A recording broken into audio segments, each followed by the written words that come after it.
আমাদের ঘরে কেউই কালো না। আসসালামু আলাইকুম, সবাই কেমন আছেন?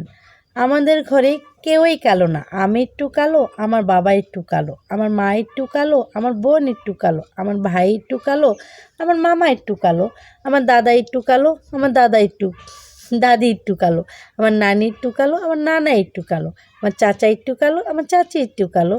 আর ঘরের ভিতরে আছে কে কালো?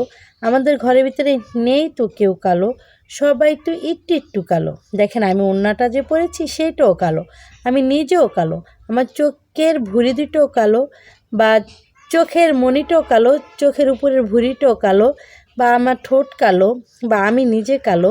আমার ঘরে আছে কে কালো? কেউই নেই কালো। আমাদের জীবনটাও অন্ধকার কালো।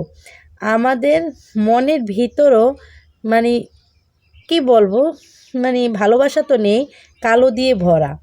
আমাদের আল্লাহ পাকের সে মদিনা শরীফে তার পর্দাটাও কিন্তু কালো।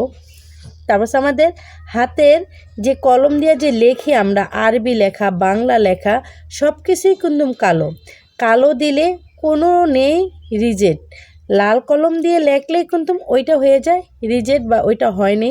যেমন দেখবেন পরীক্ষার খাতার ভিতরে যদি কালো লেখা হয় ভালো, তাহলে কিন্তু ওইটাতে পাস। আর যদি যে জায়গাটাতে কালো লেখার ভিতরে যদি কোনো জায়গায় লাল চিহ্ন পড়ে যায়, ওইটাই কিন্তু হয় না। দেখেন জীবনের সব কিছুতেই কালো, তাইলে আমাদের কি না কালো? সব কালো, আমরাও কালো। আমাদের জীবনের মন্দ কালো, সব কিছুই কালো। জীবনটাই কালো, জীবনের অন্ধকার তাও কালো, জীবনের ভালোবাসা কিছু আসে কালো। জীবনটা হয়ে গেছে একবারে কালো, কালো আর কালো। আমাদের ঘরে নেই তো কেউ কালো, আমি শুধু খালি একলাই কালো। আমার জীবনটা হয়ে গেছেও কালো, আমি সবাইকে জানাইও কালো। আর আপনারা সবাই জানাবেন আপনাদের ঘরে ঘরে কে কে কালো। কেউ যদি হয় কালো, আমার কমেন্ট বক্সে লিখে যাবেন আমি ভালো। এটুকু যদি বলেন কেউ, তাহলে যে বুঝতে পারবো সবাই আমার সাথে আছেন। আমরা সবাই সবার পাশেই থাকবো। কালোকে কেউ মন্দ কথা বলবেন না। আমাকে নিয়ে আমি কালো দেখে আমাকে অনেক কথাই বলে।